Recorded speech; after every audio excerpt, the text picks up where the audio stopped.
Entonces, la próxima semana no va a haber clase porque estoy con esta Junta General Extraordinaria de la Iglesia y tengo que representar a la Iglesia de Frutillar. Entonces, parte el día sábado a las 9 de la mañana y no sé hasta qué hora esté funcionando, entonces no quiero correr el riesgo de que nos topemos en el horario. Y por otra parte, el día sábado subsiguiente, que vendría a ser el fin de semana del 30, ahí tendríamos nuestra clase, igual la clase número 8, ¿ya? Y ahí nos pasaríamos al Antiguo Testamento, ¿ok? Para que sepan. Pero mientras tanto, igual les voy a enviar un link con lo que es la alta y la baja crítica, para que lo puedan tener. Es un link más o menos de 1 hora y media, porque es interesante que puedan comprender, porque muchas veces uno escucha predicadores o interpretación de la Biblia, y eso es bueno saber si es alta o baja crítica. Y el por qué, por eso Pablo dice, escudriñarlo todo y retener lo bueno, porque muchas veces uno escucha personas y puede ser muy creíble lo que está diciendo, pero el fondo no es tanto. Entonces, por eso es bueno, entre comillas, adiestrar nuestro oído a eso. ¿Ok? Hola, hermano Olivier, ¿cómo estás? Que se le bendiga. Bendiciones.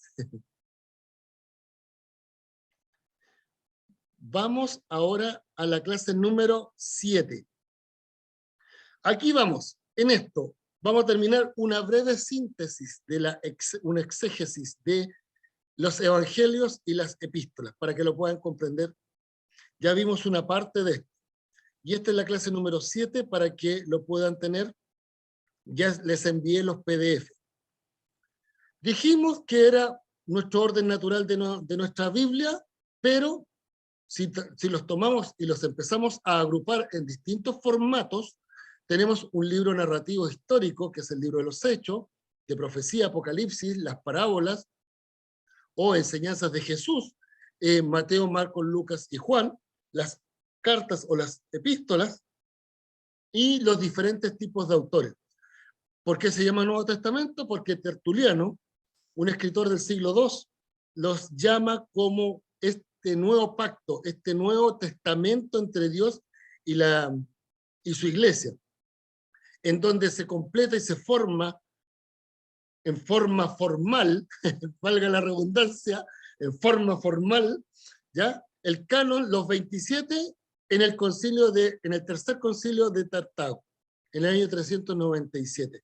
Hay que recordar que el primer concilio era para ver si correspondía o no correspondía de que los gentiles siguieran las leyes de Moisés, las leyes mosaicas, y ahí vimos lo que decía Pablo con respecto a que fue dura la batalla, pero logramos conseguir de que los gentiles no siguieran la ley mosaica, y aquí ya en el tercer concilio estamos viendo este tipo de información que es relevante, porque vimos el universo de evangelios que habían dando vueltas, y vimos acá un paralelo entre nuestra Biblia y sus fechas en que fueron escritos versus la historia del cristianismo.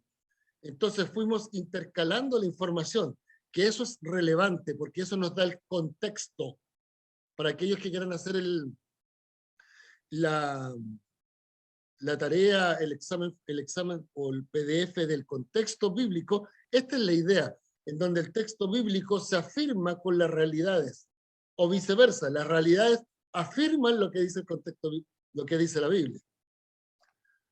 Vimos que en el primer concilio el adjudicado es a Pedro. El otro concilio fue el concilio del que dijimos. El segundo concilio fue, no me acuerdo si fue el segundo o el tercer concilio, no, perdón, el segundo concilio, bien digo, el segundo concilio de Roma, en donde se examina la cuestión de la fecha real de la Pascua, porque como se estaban mezclando información entre lo pagano y gentil versus el mundo judaico, y estaban mezclando lo que era información de fiestas paganas y tenían algún tipo de relación o muy cercanía con fiestas judías, para definir la fecha exacta de la fiesta de la Pascua, en donde ahí se hizo una diferencia entre el Oriente y el Occidente, y el Tercer Concilio, en donde vieron no solamente este tema del Nuevo Testamento, sino que es el primer concilio en donde aparecen y se reúnen 87 obispos de África.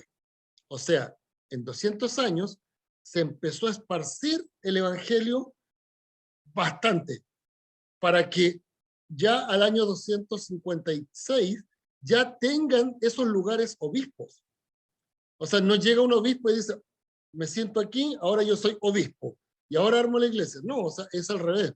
Parte alguien llegando allá, evangelizando, empezando a formar iglesia, armar grupo, y después de ese grupo se arman y se conforman los obispos.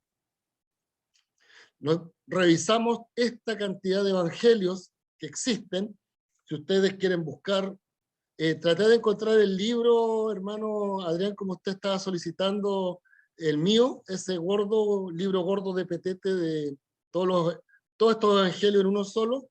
No lo pude encontrar, pero sí pueden buscar evangelios apócrifos PDF y van a aparecer bastantes de estos.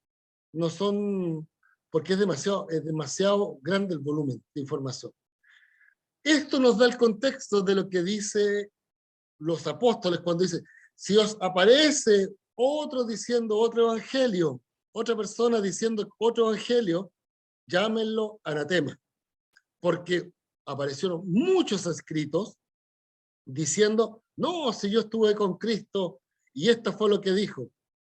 Entonces, por eso se establecieron pautas para poder identificar quiénes eran realmente los apóstoles y a quienes realmente tenemos que hacer caso con la información que nos está entregando y la enseñanza.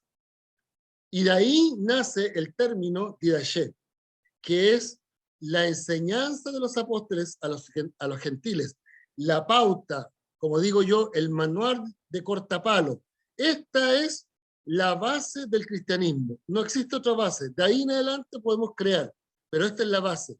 Si el evangelio que le están presentando no tiene esta base, deséchenlo. Revisamos lo que tenía la iglesia primitiva, los grandes problemas que tenía, tanto internos como externos.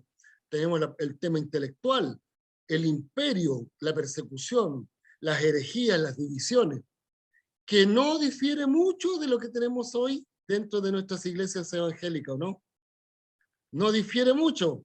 Tenemos gente que puede ser muy intelectual y esa intelectualidad secular tratan de aplicarla dentro de la iglesia, dejando la parte espiritual a un lado. Tenemos gente que trata de que todo lo que sea imperio, todo lo que sean leyes humanas, sean superiores a lo que dice la Biblia. Me explico. Los reglamentos y estatutos de mi iglesia son superiores a lo que dice la palabra. Por ejemplo, que tiene que tener una cierta 30 años de membresía para ser miembro de algún comité. ¿Dónde aparece en la Biblia eso? En ninguna parte. Porque la palabra de Dios siempre habla de integridad, habla de que busco a personas íntegras para que hagan la misión que fue encomendada. También tenemos temas de herejía dentro de nuestra iglesia, y en el tiempo antiguo, y pasa exactamente igual ahora. Herejías. Y ese concepto de herejía es súper amplio, desde que llueve oro hasta que le impongo las manos y se caen hacia atrás, etcétera. Un montonera de herejía. Entonces, que no aparecen en la Biblia. Y divisiones. ¿Cuántas veces tenemos esos problemas dentro de la iglesia? Divisiones. Lamentablemente nuestra iglesia Frutillar tiene 122 años y ha sufrido divisiones como iglesia local. Y fuertes divisiones. Pero sigue un remanente fiel postulando y volviendo a sacrificar su tiempo para retomar todo el proceso. Entonces, esto no es extraño. Y si en su iglesia no ha pasado esto, ojo que hay que tener cuidado. Porque la iglesia verdadera tiene que tener conflictos. No puede haber iglesia verdadera en la tierra sin conflicto. Cuando estemos en el cielo, se acabarán todos nuestros problemas. Pero estando en la tierra, el Señor dice, te ruego que apartes del mundo, lo cubras del mundo, los cubras del mundo, pero no los saques del mundo. Vamos a tener problemas. No, sí o sí vamos a tener que tener problemas. Lo único que tenemos que hacer es tener las armas para defendernos. Vimos esto también, que es los grandes resúmenes de los contenidos de los evangelios. Si podemos dividir los evangelios, cuáles son sus 4 o 5 grandes puntos, los conceptos fundamentales de cada uno, para poder entender también hacia dónde apunta el escritor, hacia dónde apunta Cristo, el Espíritu Santo, usando a ese siervo, hacia dónde apunta cuando lo hace escribir algo. Es complicado, uno no sabe hasta dónde va a llegar con lo que está haciendo, y en algún minuto yo les voy a compartir algo que me sucedió, ¿ya? Y es con respecto a esto. Uno no tiene idea, no sabe, no tiene idea qué es lo que puede hacer el Señor cuando te plantea un problema y te plantea una solución, y tú dices, es una solución que no tiene sentido. Porque para nosotros no tiene sentido, porque somos finitos, somos perennes. Del minuto que nacemos sabemos que tenemos que morir, pero Dios tiene una mirada eterna. Él es insondable, Él sabe los propósitos. Entonces aquí tenemos cada uno de estos. Si ustedes toman el texto, lo empiezan a leer, se van a dar cuenta que siempre, por ejemplo en el libro de Mateo, siempre cumplido está, porque se dijo, se cumple lo que estaba escrito, etc. ¿Ya? Entonces ustedes van a poder aquí tener una pauta general de lo que es este concepto. Si tomamos los libros, parte con los evangelios, en el concepto reloj, parte de los evangelios y el libro de los Hechos, las cartas de Pablo, las epístolas generales, la profecía, y vuelta nuevamente si uno quiere leer todo el texto bíblico. Ahora vamos a entrar en materia a grandes rasgos, porque esto ustedes ya lo tienen, pero la idea es que puedan comprender cuándo fueron escritos los libros. Lo mismo que dijimos antes, el libro, un pequeño resumen de su contenido, cada uno, un resumen de los capítulos, cómo están divididos estos capítulos. Si yo quiero hacer una revisión, por ejemplo, de 2 de Corintios, yo tengo que comprender, que es la penúltima, yo tengo que comprender que fue escrita entre el año 55 y 56. Estamos hablando más de 20 años después de la muerte de Cristo. El apóstol Pablo escribe sobre su relación con la iglesia de Corintios y los efectos de algunos falsos profetas habían tenido de su ministerio. ¿Cuáles? Porque estaban hablando con respecto a su ministerio. No, que este Pablo está distorsionado, tiene algunos conceptos cerrados, esta es la verdad que se da. Y el libro, si yo tomo la segunda epístola de Pablo hacia los Corintios, lo puedo dividir en características apostólicas, es decir, cómo yo puedo diferenciar un apóstol verdadero, el dar, el efecto de entregarse hacia la iglesia, entregarse hacia el ministerio, entregarse hacia la hermandad, y después viene la defensa. Pablo empieza a establecer una defensa de su apostolado. Es decir, yo aquí he estado solamente para poder compartir con ustedes, para poder enseñarles a ustedes. Si alguien dice de que lo que estoy enseñando es incorrecto, bueno, muestre lo que es incorrecto. Pero no solamente por el decir.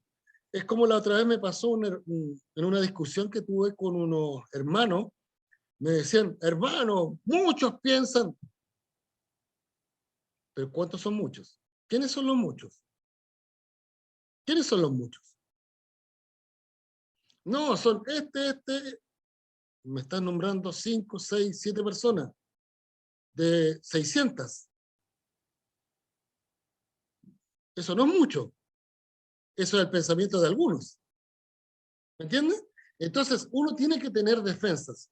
Uno tiene que crear defensa, tiene que crear conceptos de defensa. Yo les voy a compartir, mira, aquí yo tengo un apunte que encontré muy, muy genial.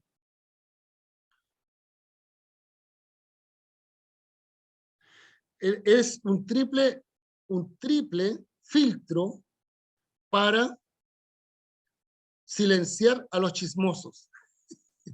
Un triple filtro para silenciar a los chismosos. El triple filtro es completamente verdadero lo que me vas a decir. No lo escuches cuando dices, oye hermano, te quiero contar algo. Lo primero es decir, hermano querido, ¿es completamente verdad lo que me vas a decir? No, ¿sabes qué? Lo que pasa es que me dijeron, pero ¿estás completamente seguro que es verdad? No, entonces no me lo digas, no pierdas ni tu tiempo ni el mío. Así tú silencias al chismoso, porque el primer concepto, por eso toco esta segunda carta de Pablo, porque el primer concepto es que parte todos los problemas de la iglesia parten ¿con qué? Con el chisme, ¿o no?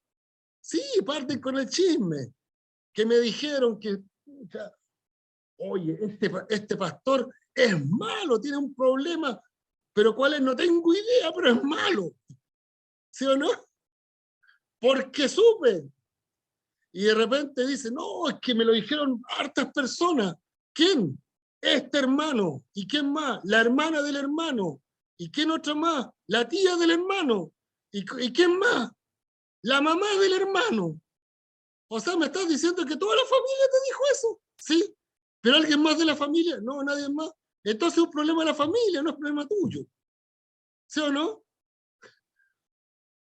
Segundo filtro. ¿Es bueno lo que me vas a decir?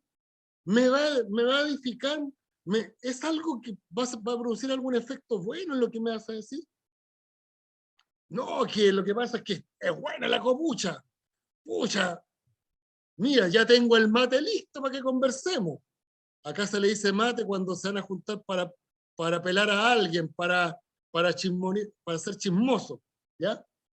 Y tercer filtro, ¿es útil para mi vida lo que me vas a decir? No sé, pues, o sea, tú sabrás si es útil. ¿Me vas a escuchar o no? Si tú no sabes, si para tu vida no fue útil y lo quieres compartir conmigo, si no me has dicho que ha sido útil para tu vida, entonces significa que no va a ser útil para mi vida. Y corta el tema. Bueno, eso es algo jocoso para que se puedan entender cómo lidiar de repente con gente que, y Pablo le pasó mucho aquí, Pablo le pasó. Por eso se producen divisiones, por eso se producen conflictos entre familias dentro de la iglesia, por el chisme. Porque si hay un problema, ¿qué es lo que dice el Señor? Vengan los dos, conversemos, ¿o no?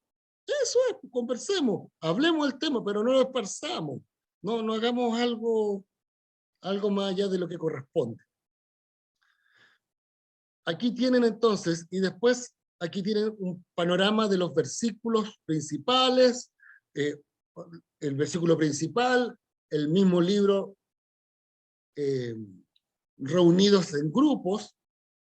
Por ejemplo, si me toca predicar o le toca predicar a usted, hermana, del libro de Romanos, capítulo 12, por ejemplo.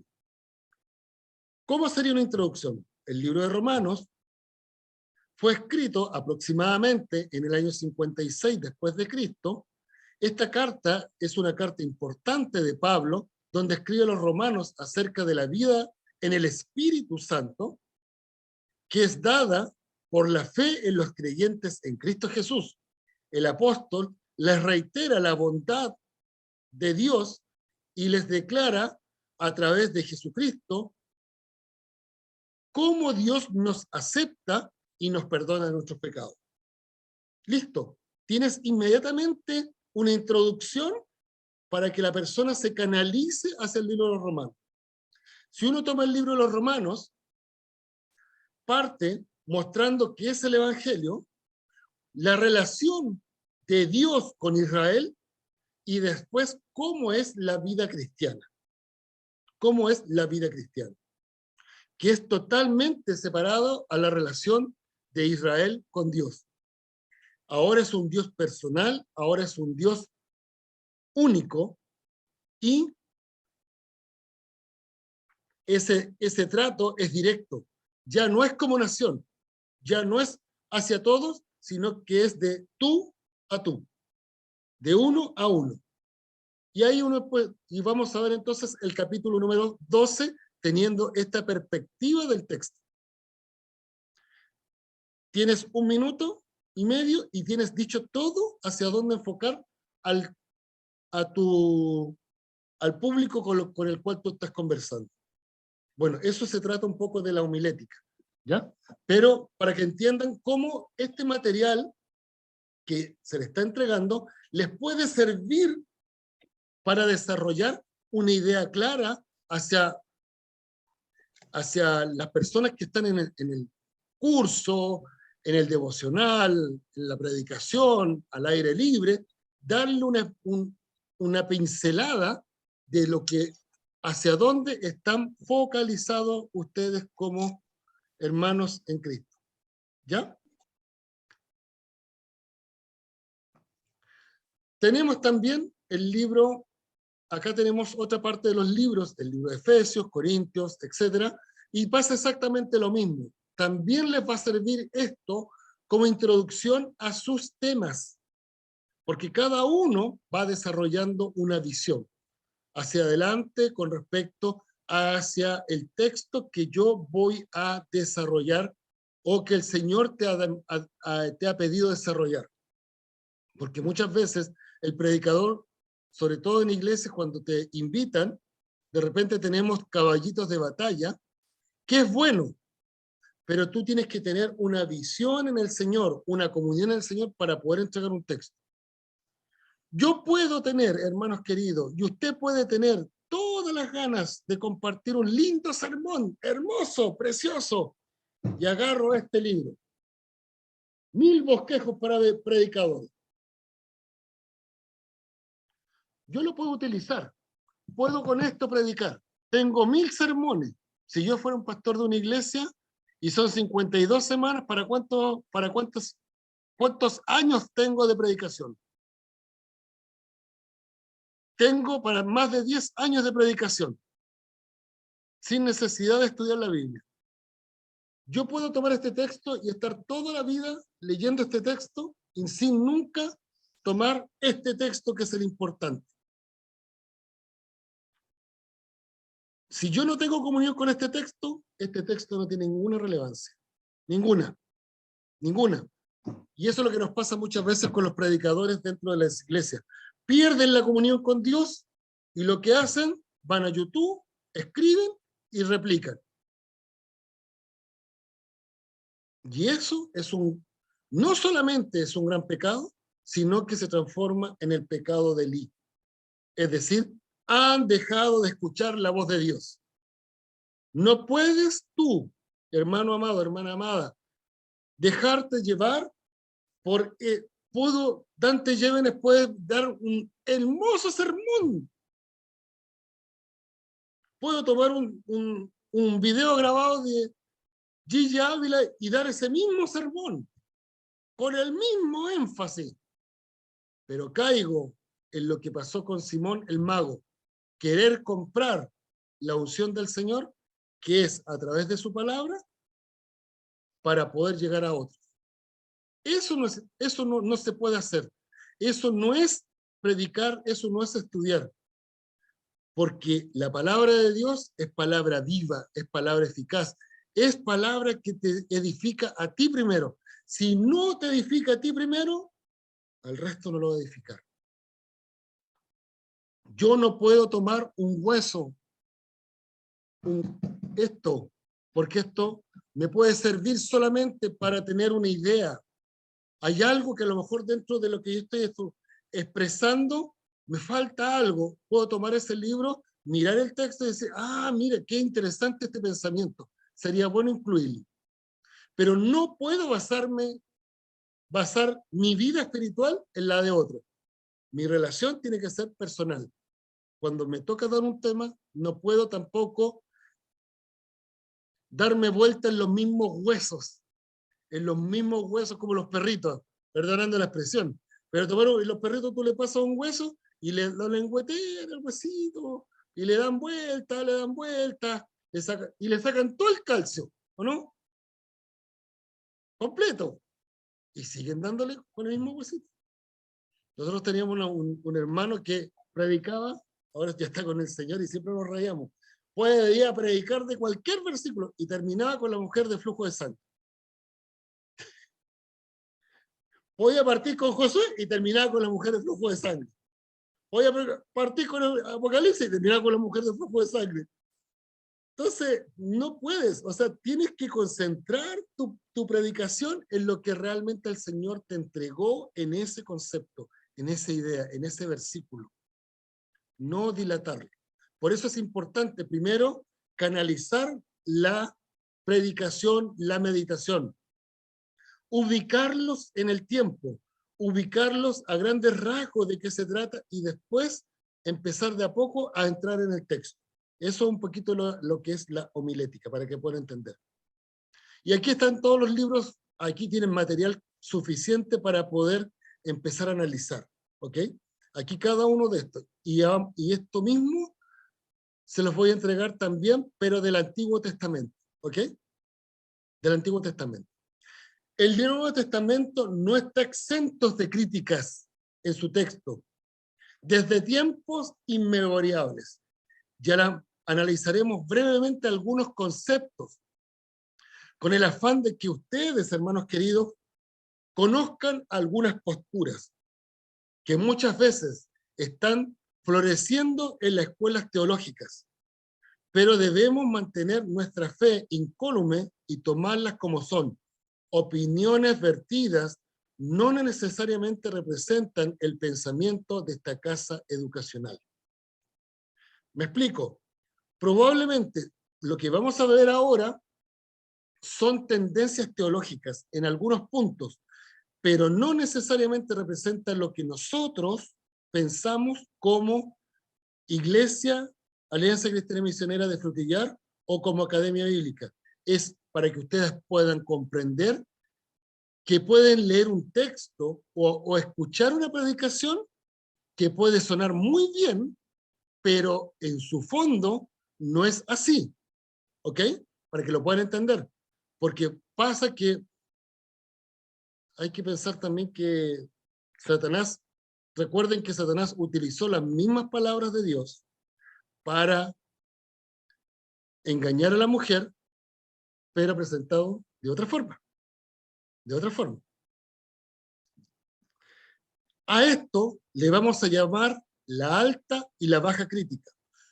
Y vuelvo a reiterar, yo les voy a enviar copia del link después de este curso mandado, les voy a mandar copia del link de ese video para que lo escuchen. No necesitan verlo porque es texto. Entonces ustedes pueden tomar el texto e ir, o sea, tomar el video e ir escuchando paulatinamente. Si lo quiere escuchar en el auto, en la micro, donde sea. ¿Ok? Entonces, esto se llama la alta y la baja crítica. Diversas hipótesis que afirman la existencia de una sola fuente. Me explico. Sucede de que dicen que tanto el Evangelio de Mateo, Marcos, Lucas y Juan no son tres libros distintos, perdón, no son 4 libros distintos de 4 autores diferentes, sino que es un libro, un solo autor, en donde presenta distintas posturas, distintas formas de ver el texto. ¿Me explico? Por ejemplo, si yo tomo, hoy día tenemos el dólar a 1.000 pesos aquí en Chile, ¿ya? Yo puedo tomar ese texto, ese dato de los 1.000 pesos al tipo de cambio de hoy, y lo puedo tomar desde el punto de vista económico. En la inflación, por la escasez del dinero, bla, bla, bla, bla. Un dato económico. Puedo tomar esos 1.000 pesos y puedo darlo por un dato común. El kilo de pan ha subido porque el dólar ha subido. Y me voy por el lado de cómo la harina que es importada se está viendo afectada y el aceite que es importado se está viendo afectado y el dólar por eso afecta tanto que las cosas suban. Por otra parte, puedo tomarlo del punto de vista iglesia, en donde digo, ahora los hermanos de la iglesia, si quieren invitar a un pastor extranjero y su ofrenda va a ser en dólares, le va a ser más caro la ofrenda. Van a tener que juntar más dinero para ofrendar lo mismo. Y siempre estoy hablando de los $1,000 a $1,000.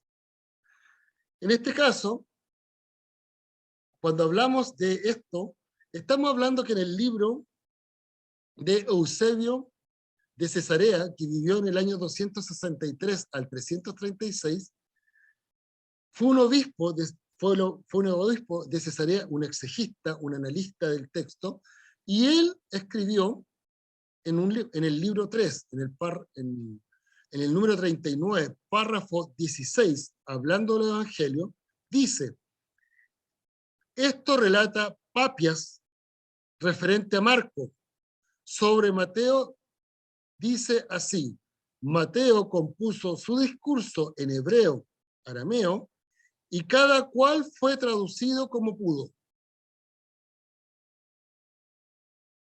Es decir, Papias se refiere a Marcos diciendo, Mateo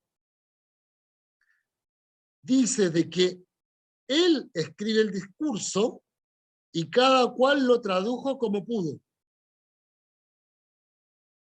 Marcos, lo que está diciendo que Marcos toma como referencia a Mateo y él traduce lo que le considera relevante para su texto. No toma como referencia a Mateo con respecto a Cristo. No habla de que Marcos toma como referencia directa a Cristo. Esa es la idea. ¿Me entiende? Es un concepto de que es como no sé si ustedes han jugado ese juego del teléfono, en donde uno le dice al otro una palabra y el otro se lo repite al otro y otro se repite al otro y otro se repite al otro y después le dicen al último, ¿qué fue lo que escuchaste? Y le dice al primero, ¿qué fue lo que dijiste? ¿Han jugado eso, no? ¿Lo han visto los niños? Cada vez se va distorsionando la palabra. Entonces, el término de esto es de que, el concepto de esto es de que no es Marcos un escritor en primera persona, sino Marcos es un adaptador del texto que él recibió. Es como yo tomar la Biblia y empezar a escribir el Evangelio, empezar a escribir la Biblia, dice, y creó Dios los cielos y la tierra. Y tomo el texto y yo escribo, y Dios creó la tierra y después creó el cielo. Yo voy dando mi propia versión del texto que estoy leyendo. Entonces, esto es alta crítica porque es fuera del texto bíblico. Entonces, esta forma de ver los evangelios le quita legitimidad a los escritores. ¿Por qué? Porque ninguno estaría escribiendo en primera persona. No soy yo una persona que vi los hechos y los escribo. Por ejemplo, yo soy, dentro de algunas cosas que el Señor me ha honrado y me ha tocado estudiar, ha sido para ser perito judicial. Entonces, una cosa del estudio que hicimos es de que el segundo o tercer testigo tiene que ser siempre presencial. No puede ser un testigo secundario o terciario. No, a mí me dijeron, por eso hablé de los chismosos, a mí me dijeron que otra sabía que capaz supo que era así. Nunca fue primero. Y este texto, que por muy Eusebio de Cesarea, obispo, haya escrito, da a entender de que el único evangelio escrito en primera persona fue el de Mateo. El resto son solamente textos suplementarios y adecuados de ese. Es como lo que estamos viendo ahora, los remember de las películas, ¿no es cierto? Vuelven a hacer una nueva edición, y la edición cada vez va cambiando, va distorsionando. Nosotros conversamos con mi señora, mi amada esposita, que se integró con nosotros aquí al Zoom, y veíamos, por ejemplo, donde David se agachaba y tomaba las piedras que estaban en el suelo, los ponía en su onda y tiraba. Pero el texto bíblico, ¿qué es lo que dice? Que las piedras las sacó de su alforja, porque eran piedras traídas de un río. Por lo tanto, eran lisas. No eran piedras comunes y silvestres, eran piedras preparadas. Cambia, cambia, porque la aerodinámica de la piedra cambia. Una piedra normal tiene aristas, por lo tanto, si yo la tiro, no va en un formato directo, sino que va girando. Y yo les voy a mandar un video, y le voy a pedir a mi esposita que me haga acordar, un video muy interesante con respecto a los descubrimientos científicos para esto, para hechos bíblicos que nosotros hemos leído y que es interesante confirmar. Esta frase induce a pensar que los otros evangelios, los otros 3 evangelios, tomaron como base al libro de Mateo y le hicieron cambios de acuerdo al matiz que querían destacar. Cambia el tema. No son testigos presenciales, sino que ellos hacen una adecuación de un texto. Es como yo escribir algo que ya está escrito y adecuarlo para que puedan entenderlo. A lo mejor, por ejemplo, una carta que yo escribo a mi hermana Iroska y ella lo lee y no entiende algunos términos y dice, hermano Cristian, ¿sabe qué? Acá en Venezuela, por eso yo trato de mantener un español neutro, porque puede ser de que haya un término que aquí en Chile sea común, pero a lo mejor en Venezuela o en Colombia es una falta de respeto, es un garabato, es una ofensa. O viceversa, o viceversa. Ese es el concepto de esto. Los estudiosos rechazan este pensamiento porque es más fuerte el griego que el hebreo o el arameo en los evangelios. Es más fuerte el escrito. ¿Se acuerda que lo vimos?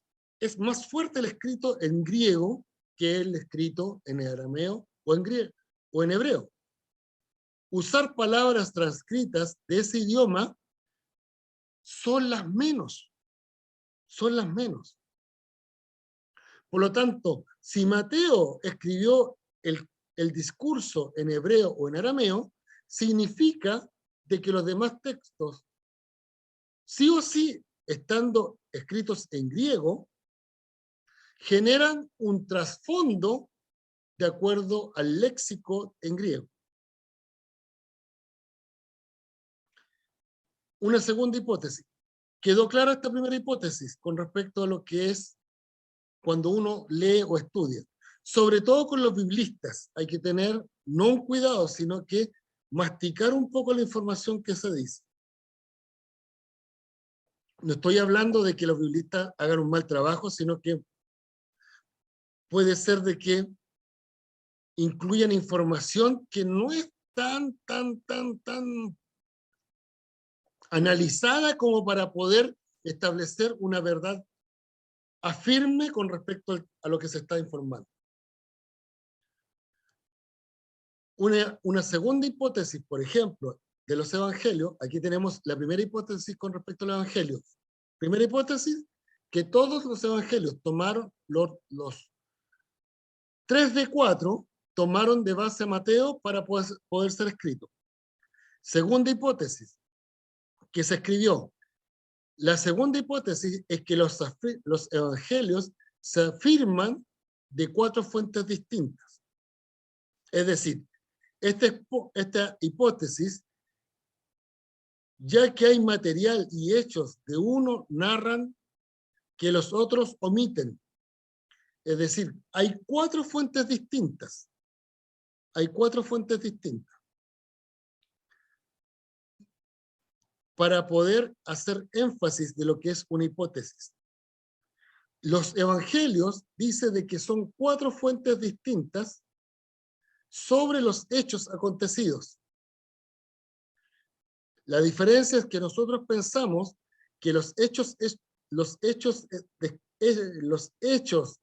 realizados por Cristo, estos 4 personas los describen en forma paralela, en el sentido de que van mostrando cosas que otros no están viendo, pero en este caso, lo que está diciendo esta segunda hipótesis es de que existen 4 fuentes distintas. ¿Por qué? Porque narran algo que los otros omiten. No es generalmente aceptado esto, pero los estudiosos concuerdan que hay 4 tipos distintos de materiales en los evangelios sinópticos. ¿Qué quiere decir eso? Que nosotros podemos ver algo que el resto no vio. Por ejemplo, yo tengo aquí mi celular, ¿ya? Yo tengo mi celular aquí. Ustedes tienen su celular. Si ustedes lo ponen bien pegado aquí a la cara, ven muy borroso, ¿no es cierto? Si empiezan a separarse, ya ven más claro cuáles son los puntos. Pero ya cuando estoy a distancia, puedo ver todos mis iconos que tengo disponibles. Pasa exactamente lo mismo con esto. Hay personas que ven que hay 4 fuentes distintas porque cada uno vio cosas distintas. Hay que recordar también que es bueno tener en claro esto, porque muchas veces se predica, y ustedes pueden buscar en sus Biblias, búsquenlo en sus Nuevos Testamentos, por ejemplo, búsquenlo ahí, miren, búsquenlo. Se hace un trabajo previo que arriba de cada párrafo que uno va a tener, se encuentran unos versículos, ¿no es cierto?, de referencia, donde se van repitiendo. Y hay algunos que no tienen esa concordancia de decir, pero se repite en este otro, se enfatiza en este otro. Cuando uno toma el contexto general, puede ver esa gran diferencia. En el caso de Jesús y el centurión, tenemos el caso de Marcos, que solamente hace referencia muy brevemente, que Jesús se encuentra con el centurión le dice, Señor, no soy digno de que tú entres en mi casa, di solamente la palabra y mi siervo será sanado. No he visto mayor fe en Israel que en este hombre, tu siervo es sanado. Amén. Pum. Se cierra. En el caso de Mateo, va y dice que primero van ¿quiénes? Van los ancianos. Van los ancianos, los de la sinagoga, y nos empieza a entregar un poco más de información. Después van los amigos de él, romanos, que van a conversar con Jesús. Y después recién va el centurión. Porque al otro lado no lo dice. Y ahí donde dice este texto bíblico, o sea, esta hipótesis, es que son 2 hechos totalmente distintos. ¿Me entienden? Esa es la idea. Y lo que decimos nosotros que es el mismo hecho, pero visto de distintos matices. Y hay una tercera hipótesis que dice que los evangelios fueron todos escritos en arameo y no fueron escritos en griego. ¿Cuál es la relevancia de esto? Esta teoría que todos los evangelios originalmente fueron escritos en arameo, este argumento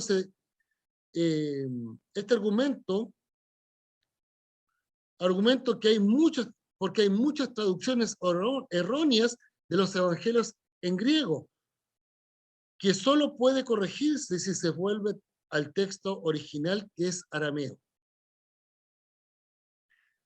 Me explico. Siempre hemos dicho que todo el Nuevo Testamento, y ustedes lo han escuchado a todos, que todo el Nuevo Testamento se ha escrito todo en griego, ¿no es cierto? Eso siempre hemos escuchado, se nos ha dicho, y el texto y la academia teológica dice de que todo el texto del Nuevo Testamento fue escrito en griego. Pero hay una parte de esa academia que dice que el texto original fue escrito en arameo de los evangelios para ser distribuida dentro del mundo judaico para la conversión. Y de ahí fue traspasada recién al griego. Por lo tanto, en esa traducción se produjeron algunos errores de transcripción. Por eso dice de que el texto original fueron escritos en arameo. Ahora,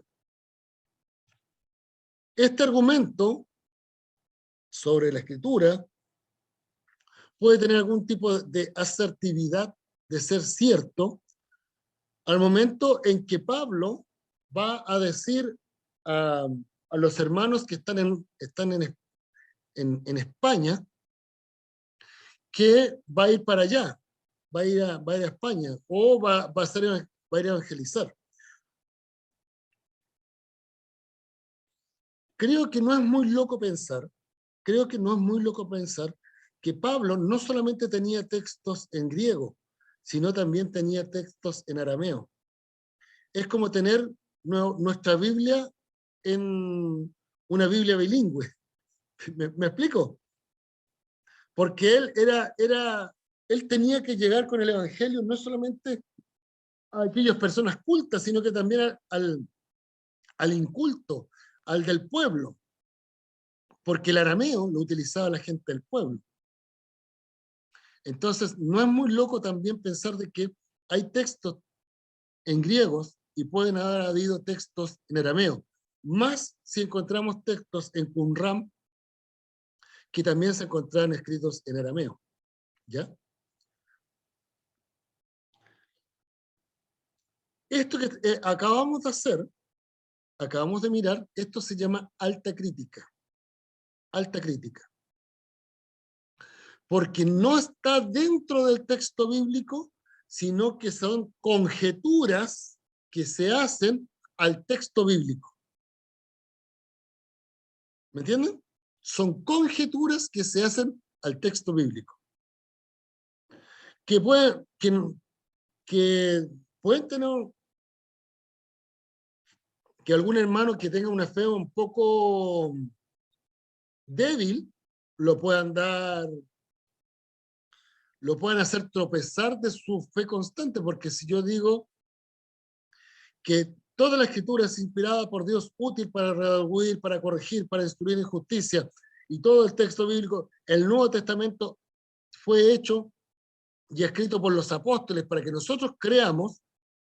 Si lee este párrafo donde dice de que todos los demás tomaron a Mateo como referencia, entonces le estoy dando un carácter humano a esa transcripción. No le estoy dando un carácter divino al texto.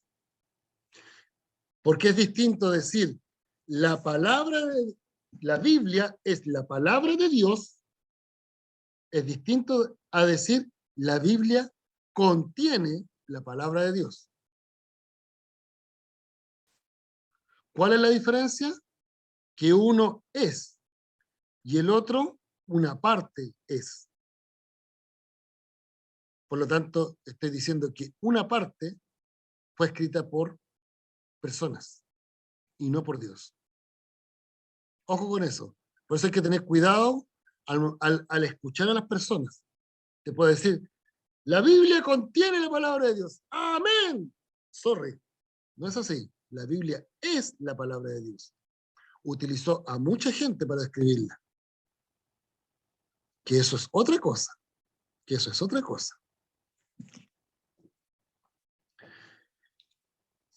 Esto es una lámina, solo para que ustedes recuerden, y ya lo tienen, es un cuadro comparativo con respecto a todas las profecías versus dónde están cumplidas en el Nuevo Testamento. Cuando hablo de un pasaje, puedo encontrar de que ese pasaje está referenciado en alguna de las profecías. Por eso Cristo vino a decir, yo vengo a cumplir lo que está escrito de mí. Y no es porque lo haya hecho en forma intencional. Hubo un cura, un cardenal, eso está escrito, eso es historia reciente. Estamos hablando del año, entre el año, no me acuerdo, pero me parece mucho entre el año 50 y el año 70. Yo les voy a decir esto, pero que no salga de Latinoamérica. Pero aparece en History. Porque tomando, para que entiendan lo distorsionado que puede ser esto, tomando las profecías de Nostradamus, para que entiendan, tomando las profecías de Nostradamus, diciendo con respecto a uno de los papas que había cumplido con una de las profecías de Nostradamus, decía que el papa siguiente iba a ser un pescador de hombres, Muere ese papa, el papa que había sido profetizado y que todos entendían que se trataba de ese papa, visualizaban que ese papa cumplía esas características, y venía este otro papa que era pescador de hombres, un cardenal por el río, no me acuerdo cómo se llama, el río que pasa por Roma, compra un bote, lo pone en ese río y va al Vaticano con ese arriba de ese barco, para que a través de eso se considere que se cumple la profecía de que era el elegido. ¿Me entienden? O sea, uno puede distorsionar, yo estoy hablando de algo totalmente fuera de contexto, ni siquiera bíblico, porque por último, algo que sea bíblico, tratar de cumplirlo, pero totalmente fuera de contexto, para hacer cumplir la profecía. Pero Cristo, sin hacer nada, se iban cumpliendo todas estas profecías. Todas estas profecías. Entonces, aquí también tienen ustedes material para poder hacer una hermosa predicación de las profecías cumplidas en Cristo Jesús. Ahí está el versículo del Antiguo Testamento, y dónde se cumple en cada uno de los evangelios.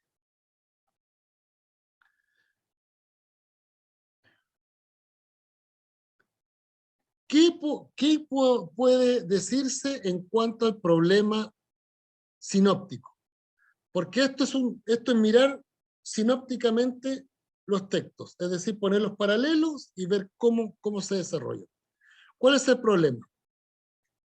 Que yo al momento de tomar un texto, cuando se lee Lucas 1, del 1 al 3, por los paralelos verbales y de los hechos narrados entre los evangelios sinópticos, es evidente que por lo menos Mateo y Lucas fueron guiados por el Espíritu Santo a usar documentos ya escritos previamente en los evangelios. Me explico. Ellos toman Mateo y Lucas, si se dan cuenta, y Juan, se dan cuenta, ocupan mayor cantidad de versículos de textos del Antiguo Testamento como referencia. A eso me estoy refiriendo. Estamos hablando ahora de la paja crítica. ¿Ok? Dentro de la Biblia. Toman documentos ya escritos en la preparación de los evangelios, no solo en la vida de Jesús, sino también del Antiguo Testamento. Por lo tanto, van haciendo un comparativo y encontrando la relación del cumplimiento de las profecías. En esos años era natural que muchas personas hubieran conservado relatos, tanto orales como escritos, de la vida y obra de Jesús. Lucas afirma específicamente que así fue.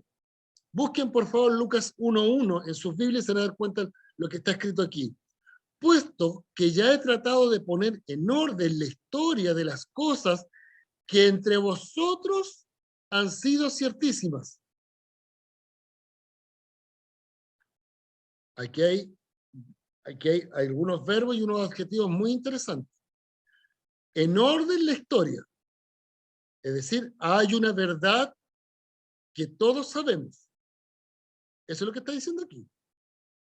Entre nosotros han sido ciertísimas, tal como nos enseñaron lo que desde el principio la escucharon, supieron, capaz que le dijeron. No, dice, lo vieron con sus ojos.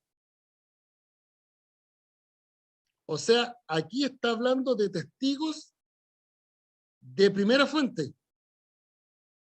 Testigos de primera fuente. Toma la historia, los textos bíblicos, y los entrelaza, lo que estamos haciendo nosotros, lo entrelaza con los testigos presenciales. Y fueron, y eso es lo otro, porque yo pude haber sido testigo presencial. Pude haber estado con...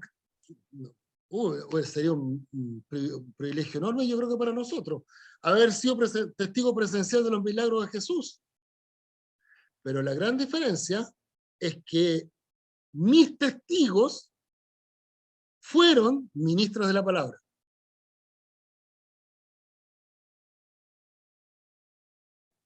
Por lo tanto, Lucas utiliza 3 fuentes. 1, la historia.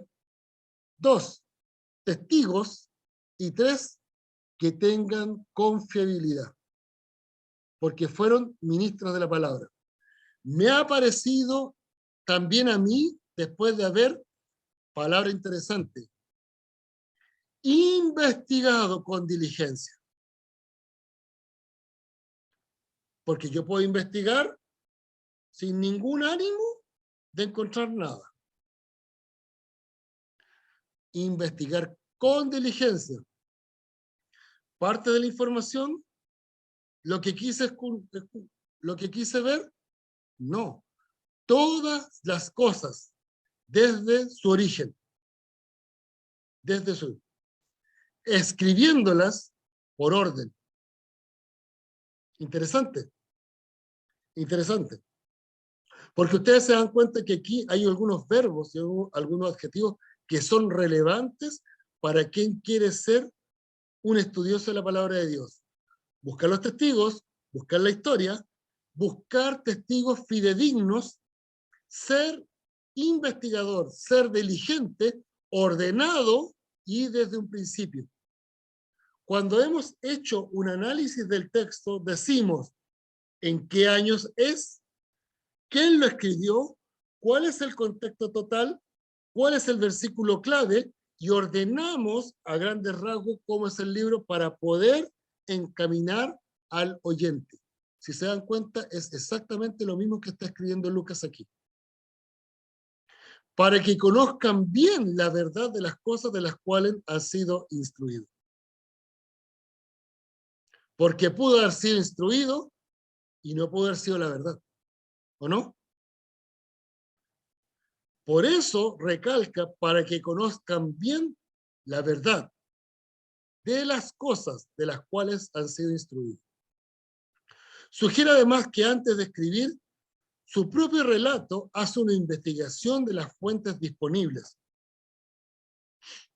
Si pensamos que el libro de Lucas fue escrito el año 60 al 61, y tomamos por fechas referenciales los textos ya escritos, nos damos cuenta que parte con Mateo, Marcos, Primera, Segunda Tesalonicenses, Corintios, Romanos, y después viene recién a ser escrito en Lucas.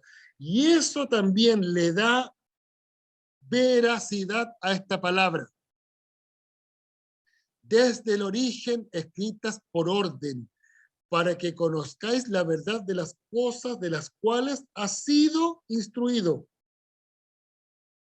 ¿Se fijan? ¿Andaban textos bíblicos? ¿Andaban textos de los apóstoles? Ok. Reordenemos esta información, compilémoslas, dejémoslas en orden, y este es el orden natural de las cosas. Así fueron hechas, porque yo busqué el texto como correspondía.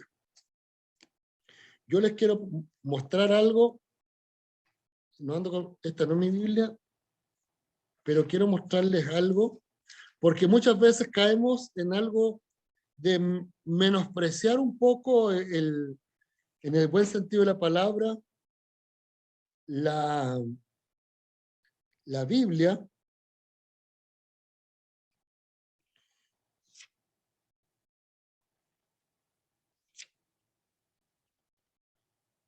Vamos por favor al libro de los Hechos.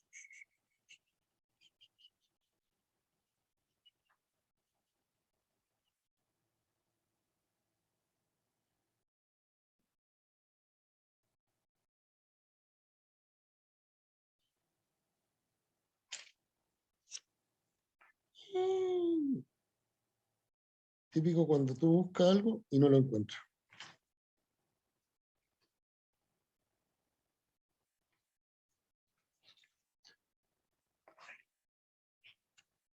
Este no lo tengo aquí.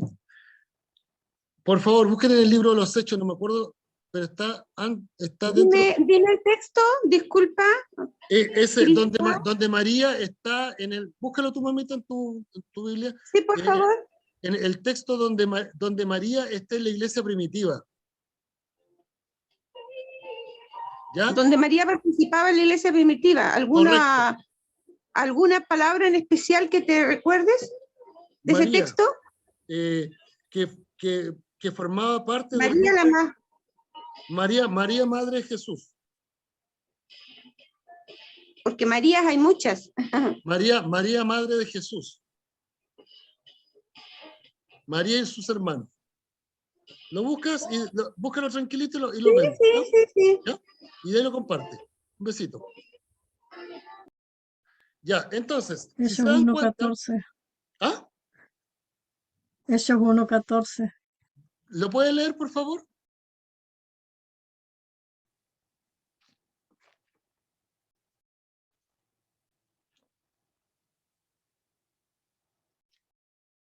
No, Hechos, no, 1:14 no es. Hechos.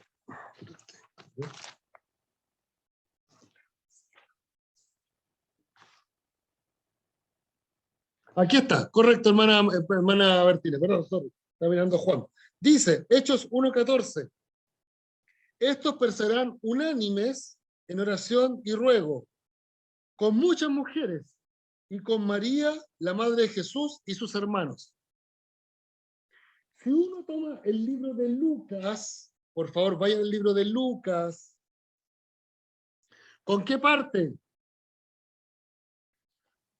Hechos 1, parte con la dedicatoria a Teófilo. Después dice, anunciación del Hijo de Jesús, de nacimiento de Jesús. Después, María visita a Elizabeth. Después, nacimiento de Juan el Bautista. Después, Zacarías, profecía de Zacarías. Después, nacimiento de Jesús.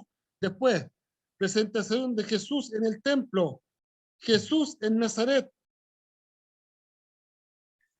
El ángel, y hay una parte interesante, porque aquí habla sobre la oración de María hacia Dios, dándole la gratitud.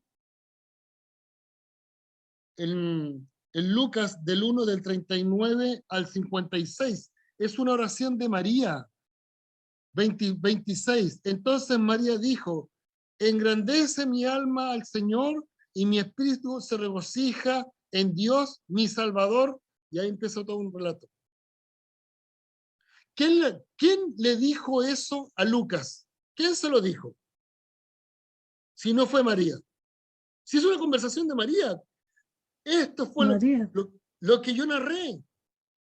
Y si te das cuenta, todos perseveraban unánimes, ya lo leímos en el libro de Hechos, juntos, entonces, en esa fogata hermosa, alrededor de un plato de comida, que es lo más rico que hay cuando nos juntamos como cristianos, compartir una taza de café. María dice, Lucas, parafraseo pensando, Lucas, cuando el Señor me llama a mí como sierva a tener al Hijo de Dios en mi vientre, esta es mi oración. Porque es una oración personal, si se fijan, léanlo, es una oración muy personal. Habla en primera persona esa oración de Lucas. No lo dice como que fuera un texto antiguo, sino es una oración muy personal.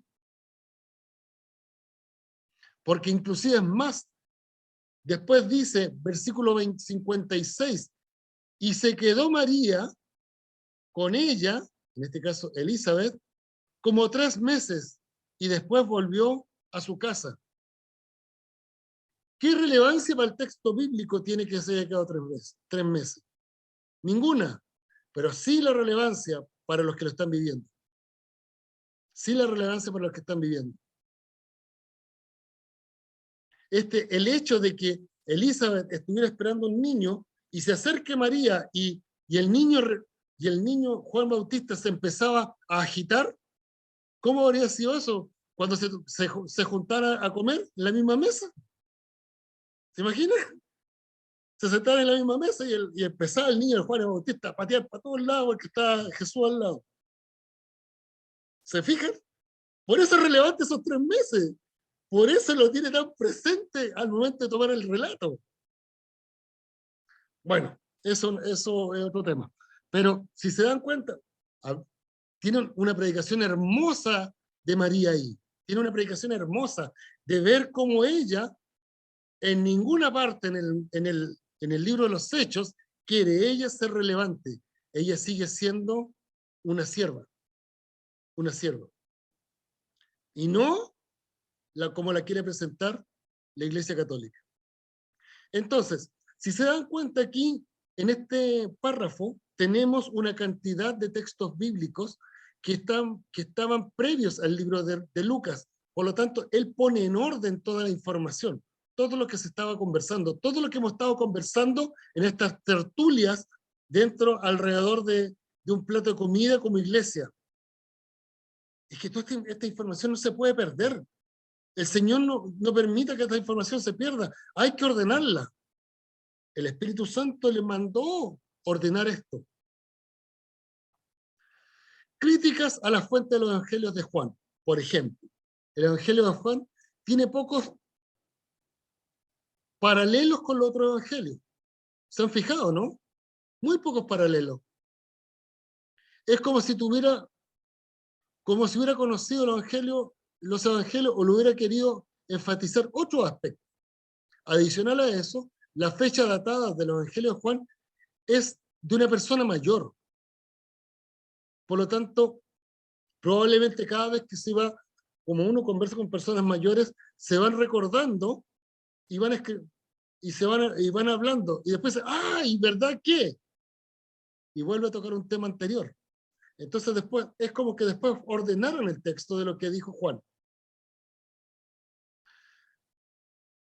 Entonces, si lo tomamos, se dice que Juan murió cerca de los 90 años, y si no pasadito.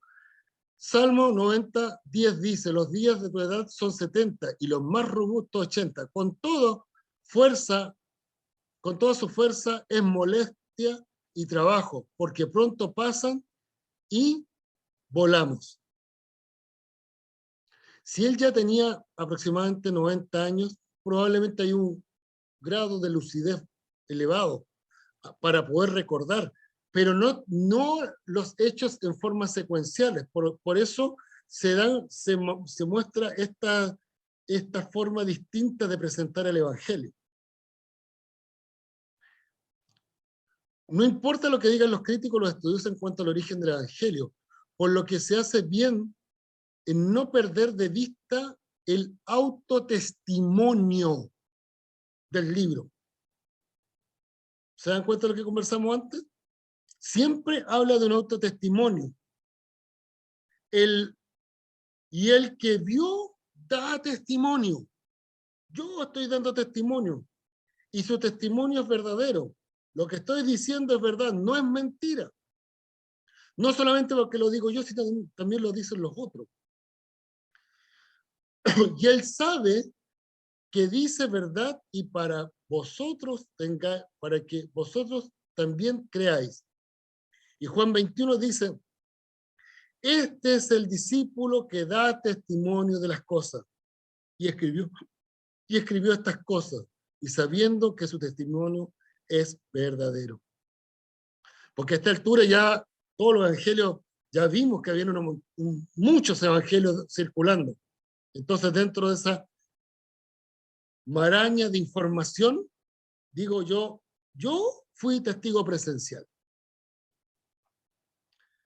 Ustedes, si desean más información, busquen en internet lo que es la alta y la baja crítica, pero igual se los voy a mandar, porque es interesante tener este pensamiento. ¿Qué pasa con el pensamiento católico? ¿Qué pasa con el pensamiento protestante? Muchas veces tú escuchas a un cura predicar, y si tú no supieras que es cura, o escuchas a un mormón y tú no sabes que es mormón, o si tú escuchas a un testigo de Jehová y no sabes que es testigo de Jehová, dices, ¡uy, que habla bonito el pastor!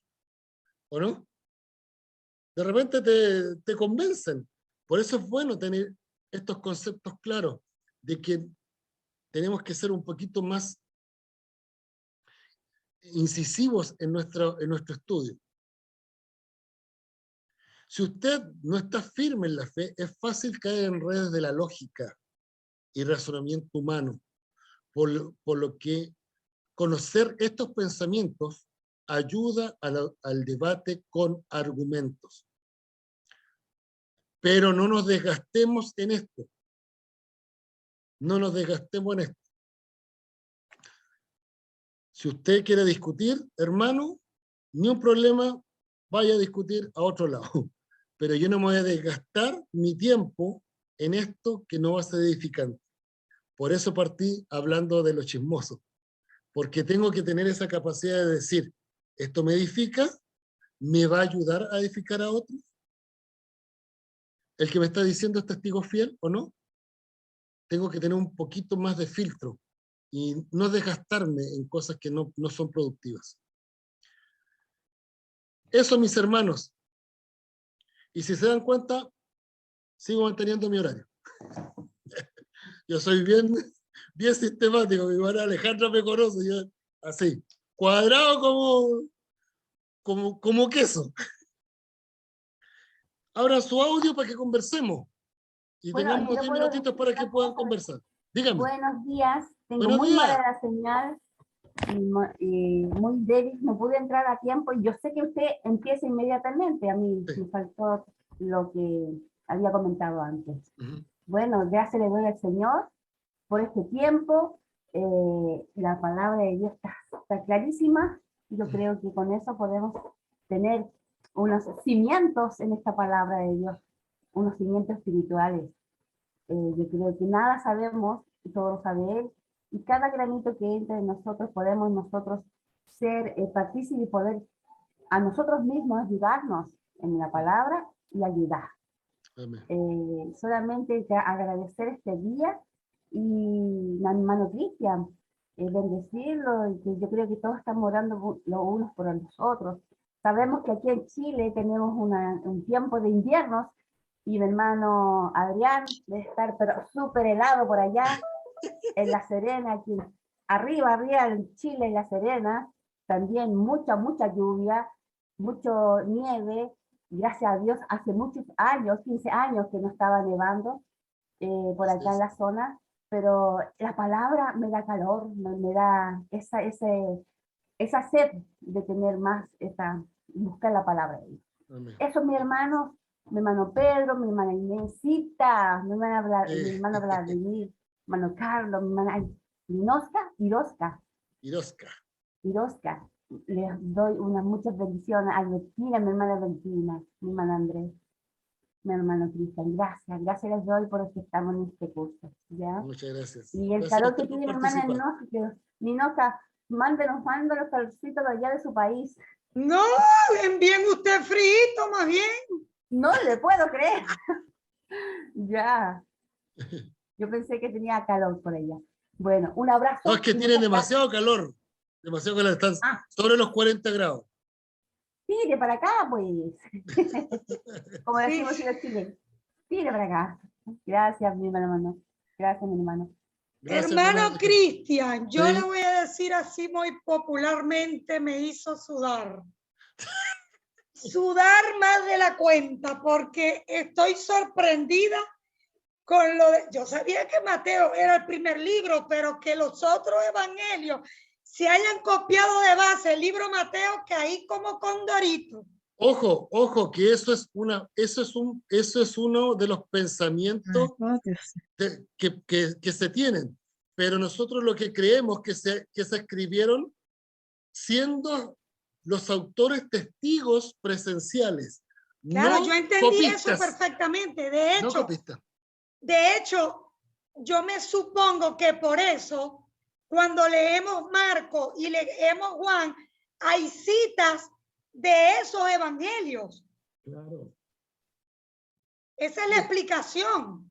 Claro, lo que pasa, claro, y si miras, por eso te puse el último cuadro, las fechas de los libros. Lo que pasa es que estoy un poco perdida porque no he visto las clases por no tener internet.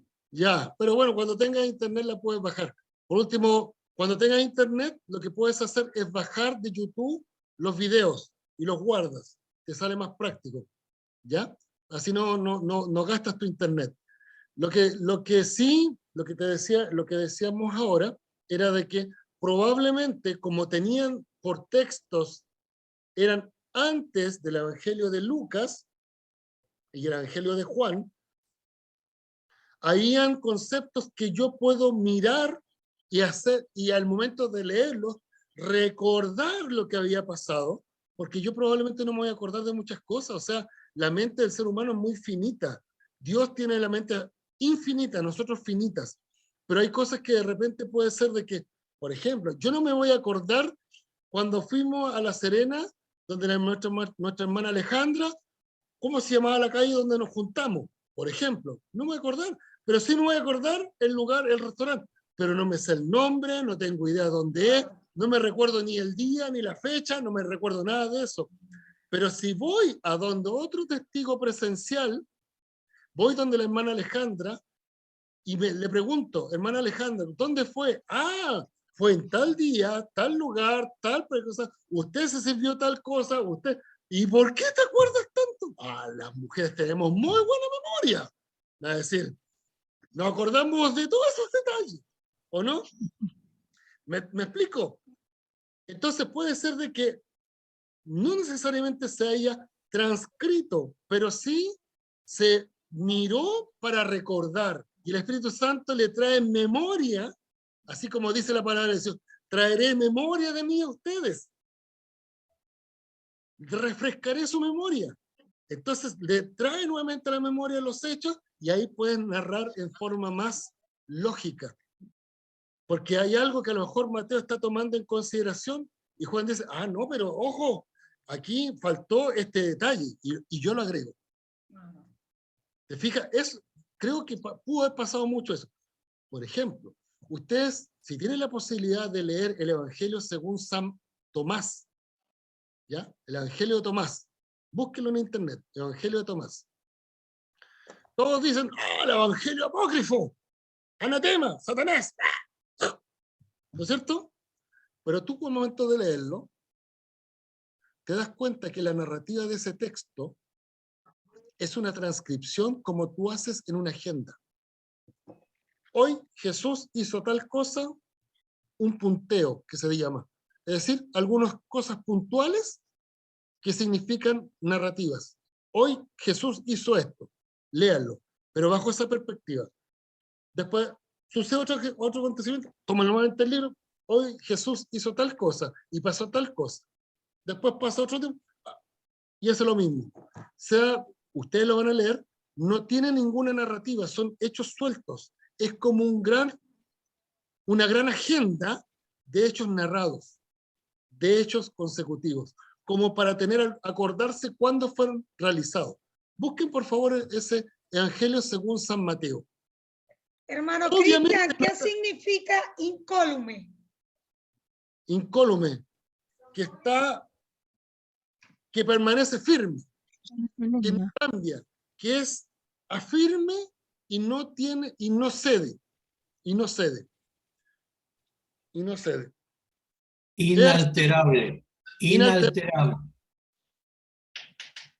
Hermano Adrián, profesor, así que por eso le pido. Gracias. No, ¿ya? es que uno aquí se va a graduar de culto, de evangelista, con estos maestros. No. Pero la idea es esa, hermana querida. Si usted, por ejemplo, vuelvo a lo que le reitero, yo no puedo desechar el Evangelio de Tomás, porque puede ser de que me va a dar una pista, algo Claro. que me da un Una significado. información tal vez cronológica. Exactamente, esto fue antes de esto y después de esto. ¿Te fijas? Y cuando tomo el texto bíblico me doy cuenta que, sí, tiene una cierta relevancia, pero no tiene un relato. ¿Te fijas? Esa es la diferencia. Solamente es algo puntual. ¿Ya? También me llamó la atención lo de la alta y la baja crítica porque nunca lo había escuchado. Entonces, o sea, uno se sorprende porque aprendemos. O sea, hoy me hizo sudar definitivamente. Tengo, por ejemplo, cuando hicimos la conferencia con Eduardo Joseph, el pastor de Israel, empezamos a ver todo lo que era, la hermana Alejandra me parece mucho que estaba en esa conferencia, con Eduardo Joseph de Israel, y estamos conversando sobre cuál versión de la Biblia es la más apegada al texto bíblico original. ¿Ya? Según Eduardo, es la Reina Valera del 60. Y vino un pastor, dijo, yo soy biblista y la versión más cercana es esta otra. Y empezó un pequeño debate, en el buen sentido de la palabra, sin agarrarse a combo, pero sí un debate en el buen sentido de la palabra de los argumentos.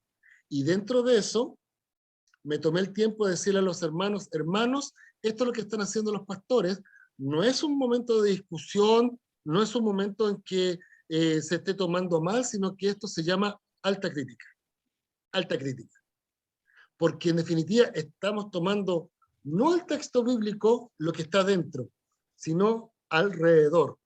Cómo se interpreta la Biblia, cómo se utilizan los versículos, los textos complementarios, ¿ya? Entonces eso yo se los voy a enviar para que puedan entender qué es esto, porque de repente puede ser de que algún predicador presente algo y que ustedes digan, eso nunca me lo enseñaron, y lo asuman por verdad, siendo que no es verdad, es una postura.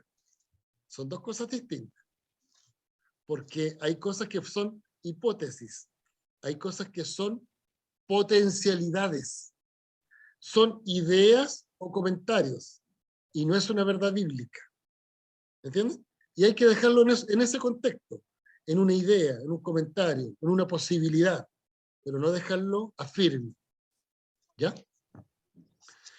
Hermano Carlos, ¿algún comentario, alguna pregunta? ¿O no entendió nada? No, está bien claro, hermano Cristian. Nada que preguntar, y después lo voy a repasar ahí en el video, Sí. acá más tranquila. Amén, amén. Gracias. Súper bien, súper bien. Hay que investigar con diligencia definitivamente porque hay que investigar. Exactamente. No comerse todo lo que te entrega, sino que escudriñar. Escudriñar. Eso es lo que De dice hecho, el texto. hermano Cristian, compañero, yo estoy estudiando Apocalipsis con Eduardo Joseph. ¿Ya?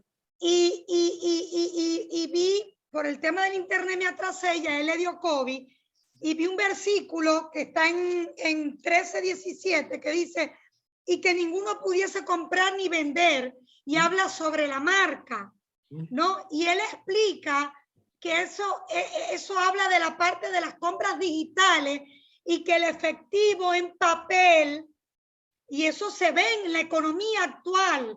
Entonces, uno a veces puede leer eso y si uno no investiga, uno dice, no, es que el que tenga la marca del 666 no va a poder comprar. O sea, definitivamente hay que investigar. Sí, no. Imagínate el hermano cuando ya le entregan su cédula de identidad o su padrón y aparece que su número es 10.666.444. ¡Ah! Soy satánico. ¿Te fijas? Entonces hay que ser un poquito más. ¿Sí o no? Porque Pasa, una ¿no? cosa no tiene que ver con la otra. Mira, el hermano Carlos es carabinero. ¿Y cuántas veces le ha pasado que a lo mejor toma un hermano que le pasa a alguien le pasa su carnet y aparece 666? ¿O no? ¿Le ha sucedido o no? Y uno va contra el concepto. Ha sucedido varias veces, igual direcciones también. Bien, pues mire. Sí. No son 666. Claro, entonces y una cosa no tiene que ver con el concepto del número, eso no determina. Entonces, a veces leemos y cuando yo vi eso, yo dije, es que la marca del 666 nadie va a comprar, nadie va a vender. No, eso es un disparate. Es como por ejemplo, cuando dice, y es número de hombre. Un hombre va a escribir un 666. No, es un concepto. Son conceptos, son ideas. Por eso hay que buscar el texto bíblico original y no darle una interpretación como lo hizo ese cardenal que para cumplir la profecía de Nostradamus se compró un barco y entró. ¿Te fijas? Sí, imagínense, entonces yo me voy a comprar una máquina de hacer billetes. Me pasó una vez, bueno, esto ya es pelambre para que vayamos terminando. Una vez cuando me tocó hacíamos unas reuniones con los hermanos, y en los años 90 recién llegaron las primeras máquinas fotocopiadoras a color. Las primeras. Y tomamos un billete de 10.000 pesos, y lo pusimos ahí, y pusimos varios, y sacamos fotocopias, y los pusimos al revés. Y quedan exactamente iguales. Exactamente iguales. Hicimos un sketch, es decir, hicimos una parodia, hicimos una representación en un grupo, y agarramos el billete falso, obviamente, y lo rompimos. Y todos los que están en el sketch dijeron, pensaron que nosotros habíamos roto un billete nuevo, que servía. Y eso muchas veces nos pasa. Creemos algo que se lo está mostrando y en realidad no es tan así. No es tan así.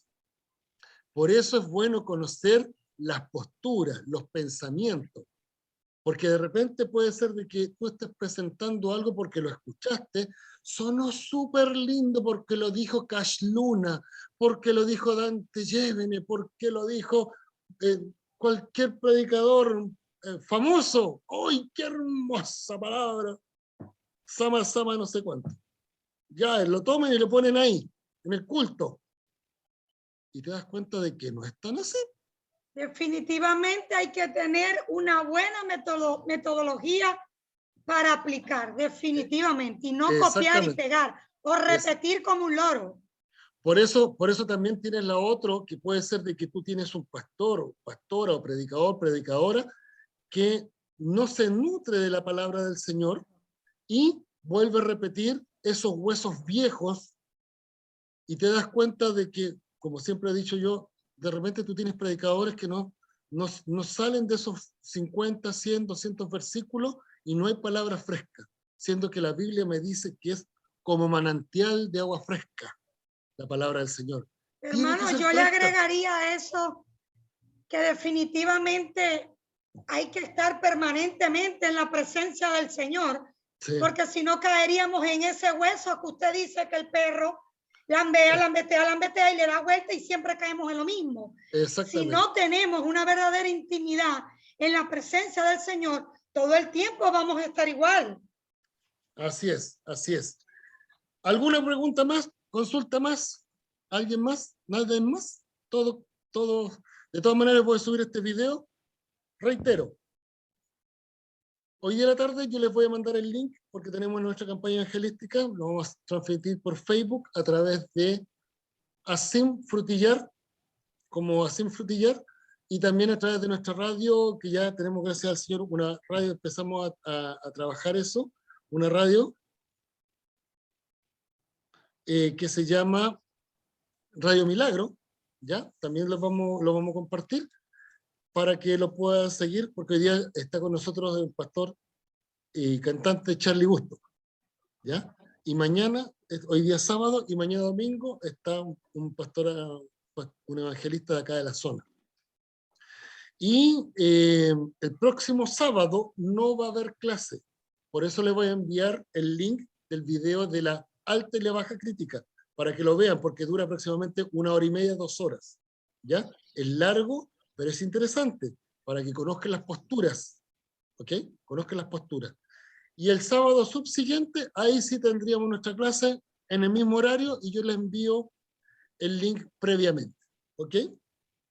Igual les voy a mandar la clase número 8 para que la tengan, y la puedan imprimir con tiempo, y la puedan rayar, ¿ya? ¿Alguna duda, pregunta? Nada, si no, damos por terminada la clase. ¿Nadie? ¿Bueno, Carlos? No, me voy a despedir. Muchas Sí, gracias. pues, nosotros igual. Hermano Adrián, ¿nos podría despedir con un momento de oración, por favor?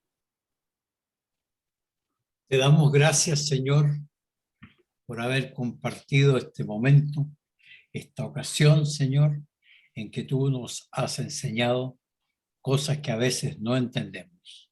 Señor, procura que esto haga raíces, Señor, en nuestro entendimiento, para entender, Señor, todo lo que hoy día y las veces anteriores se nos ha planteado y enseñado.